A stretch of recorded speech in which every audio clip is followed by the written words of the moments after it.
Kid, we should definitely talk about this when I'm on your show tonight. What happens if a woman is in the way to get an abortion at 8 months, but does into labor in the lobby of the abortion clinic and accidentally delivers the baby before it's terminated? First of all, late-term abortions are almost impossible to get. The main doctor who did late-term abortions was assassinated in the country. And most of the time, people want a late-term abortion. It's because, one, the baby is stillborn, so it's not even an abortion. There's just been a miscarriage, and they're trying to avoid the painful labor. Two, they have profound birth defects and will not have any quality of life at all outside the womb, meaning they'll live a short life of constant agony and pain and then die. That's it. Or three, there's some sort of accident. Just to be clear, I'm currently on the train because I'm really going to be on Tim Pool's show tonight. I can't wait. Can't wait to see it. If it isn't a medical reason, it's most likely a barrier to care, which causes delays, lack of information about where access to abortion. Well, then you wouldn't even do an abortion at 8 months. There's no one who does them. It's basically impossible. George Tiller was one of them, and he was killed. George Tiller was killed. Here, I'll show you a video. We're going to end, though, today's show with a piece from StoryCorps about Dr. George Tiller, the abortion provider assassinated 10 years ago today while attending church in Wichita, Kansas. These are the voices of Rabbi David Young and Cantor Natalie Young, who went to see Dr. Tiller in 2006. I loved being pregnant. It was an amazing feeling. The ultrasound where we found out that there was something wrong was supposed to be the last thing before going in and delivering a beautiful baby boy. And the tech said, uh-oh. I remember them saying that it would be impossible for him to survive outside the womb and that he would likely be brain dead. It was two horrible choices. Having a third-term abortion or have to wait the last month of pregnancy knowing that we were going to have to give birth to a baby who could not live. It would have been torture. Within a couple of days, we were on a plane to Wichita. I remember arriving at Dr. Tiller's office and having all of these protesters outside, and I felt like this was the last place we wanted to be. I remember us meeting Dr. Tiller, who was so kind and so sorry that we were there. He kept reminding us that nobody wanted to be there. And then it wasn't our fault. Which I kept needing to hear. He made sure that we knew he had kids of his own and grandkids of his own. And that he was a man of faith. Yeah. And so to be able to connect in that way, I thought was really comforting. And I don't even know if you know that every day when we got back to the hotel and you were sleeping, Dr. Tiller called me to check on you. While we both felt a sense of loss, I think we also felt a sense of gratitude that we could allow Elijah to rest in peace and not have to struggle. When I read about some person shooting Dr. Tiller, I totally freaked out. I think I was in my office and you called me and told me, and I was stunned. I was so angry. And I thought about other couples who were probably there that week. What were they going to do? How did that change their lives? There's nothing about this experience that would fit on a picket sign or on a political campaign slogan. It's way too complicated for that, and every single person has their own unique story, just like ours. People he's helped. I want him to be remembered as a compassionate and courageous man who was there to help people during the darkest times in their lives.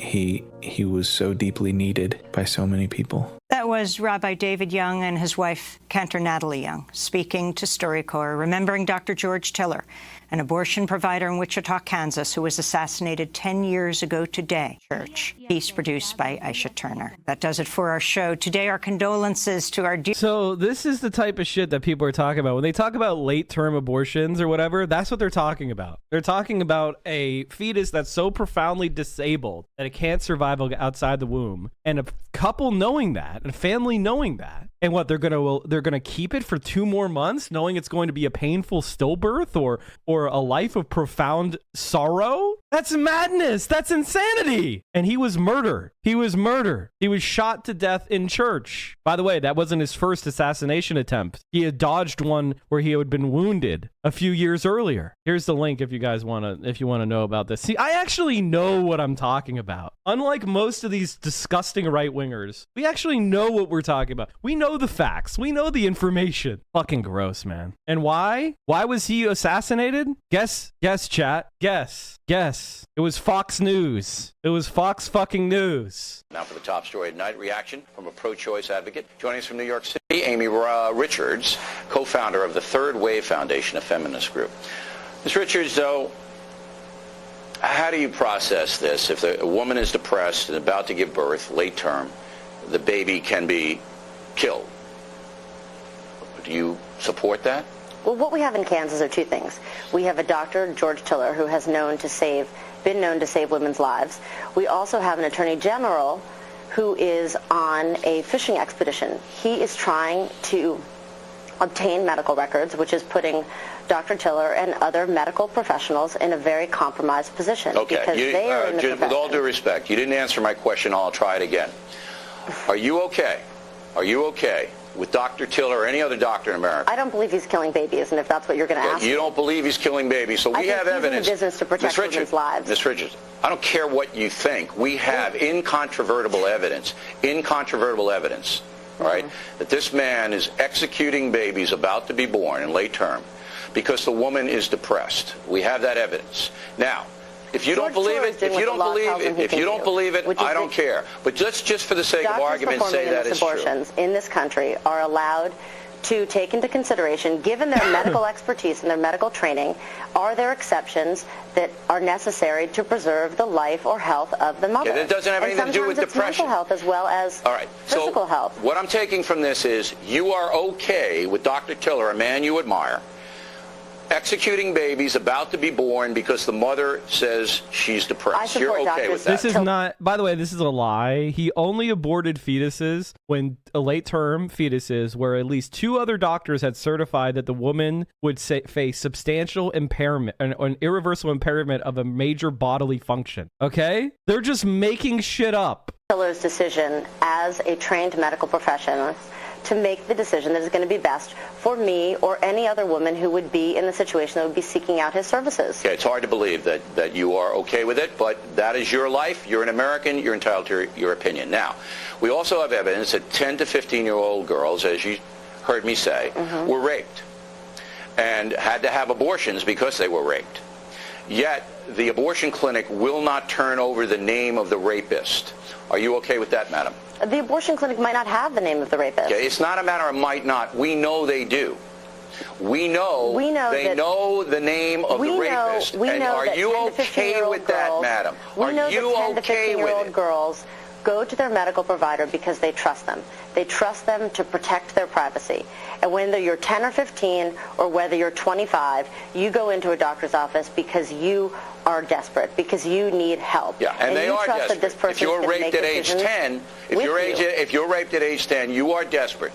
But you are okay with an abortion clinic not providing the name of the rapist. By the way, he never lets her finish a fucking statement, and she lets him finish. Don't do that, by the way. If somebody won't let you talk, don't let them talk. Interrupt them until you get to the point where you go, hey, we're just interrupting each other. Shut the fuck up while I'm talking. Don't let them say their dumbass point and then interrupt you the entire time and then give them the benefit of the doubt. Interrupt them. You have to match the energy. When you just allow him to bulldoze you, you look like you're a sociopath.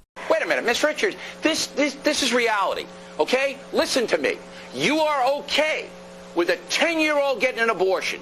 And the name of the... Of course a 10-year-old should get an abortion if they're raped. You insane psycho? Because a 10-year-old is not physically ready to have a pregnancy to term, you freak. They'll die. They'll become sterile. The fetus will most likely not develop anyway. They may become permanently physically harmed, you psychotic freak. Rapist being withheld from authorities by the abortion clinic. You're okay with that, yes or no? I am okay with the 10-year-old who wants to make the decision to terminate a pregnancy to make the decision to terminate a pregnancy. Okay, and the rapist gets away with it. The rapist gets away with it because the clinic rapist gets away with it? Implying that rapists get charged in this country. By the way, Bill O'Reilly was later fired from Fox News for being a sexual harassing creep. No, the rapist gets away with it because there are laws out there that make it almost impossible for rapists to be convicted appropriately in this country.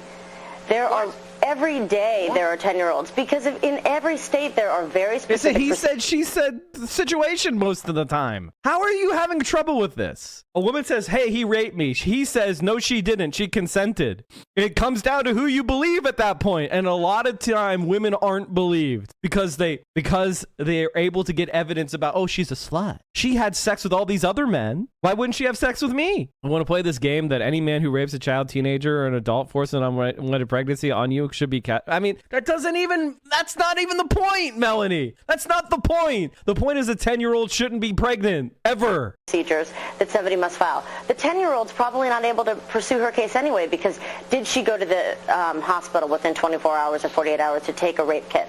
Did she report to authorities within 24, 48 hours? Richard, I don't know what you're talking about now. There are so many more limitations to take into consideration. And if you, for one, are concerned about 10 or 15-year-olds being in the position of being vulnerable by rapists in this country, the way to do it, to go about protecting the girls, is to not make them feel vulnerable in their most vulnerable situation. No, you're right. You're right. The way to do it is to let the child rapist get away with it, to have the abortion clinic not report, of the girls not report as required by law. What's letting the rapist get away from it? Of course you are. How are you going to catch him?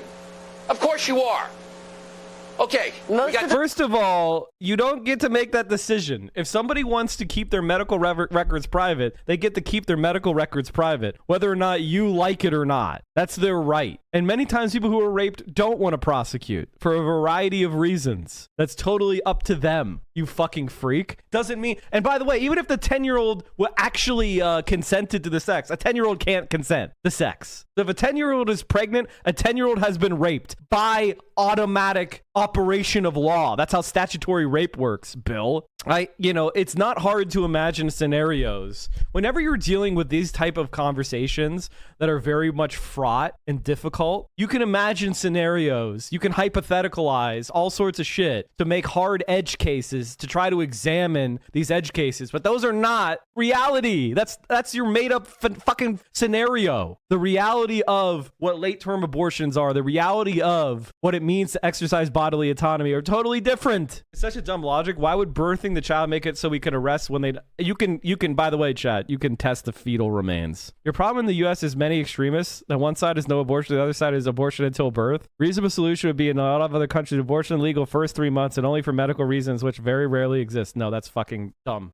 That's dumb as fuck. First of all, in the U.S., abortion is not free. We don't have free health care. So many people don't know how to get, don't even know they're pregnant until after 3 months. Dumb as fuck. Second of all, you don't get to conscript a woman's body. You don't. She has bodily autonomy, whether you like it or not. Go get yourself implanted with a fucking fake uterus and start accepting all the embryos frozen at in vitro fertilization clinics if you really think each one is a life. Get to work. Does he think the child rapist would let the child get an abortion if they were going to be reported to the police? Would he rather the child die or attempt a dangerous at-home abortion? I mean, it's fucking insane. Two things, Ms. Richard. You're okay with some woman being depressed, executing her child hours before it's born, and you're okay with a rapist of a 10-year-old walking around the street because the clinic violates the law and doesn't report it to authorities. You know, I spend my days corresponding with people and helping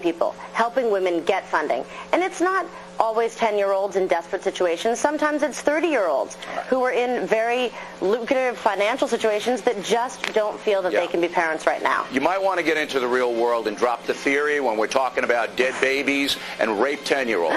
I live my life in the real world. I bet.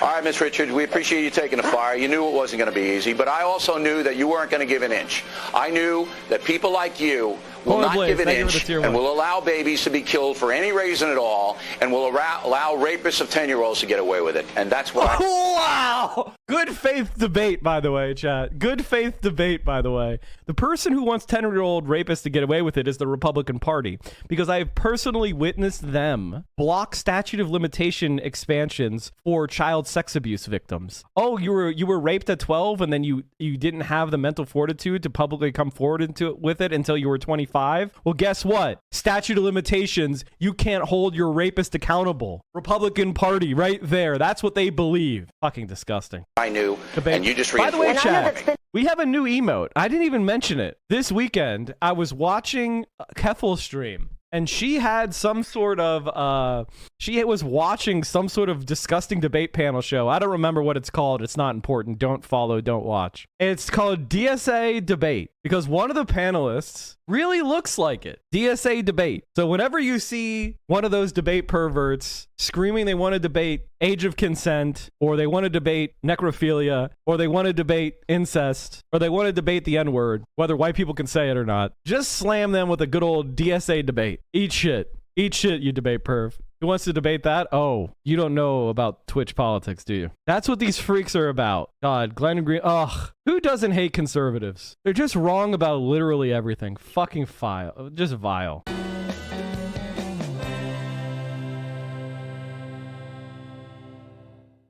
You have an obligation to like, comment, and subscribe.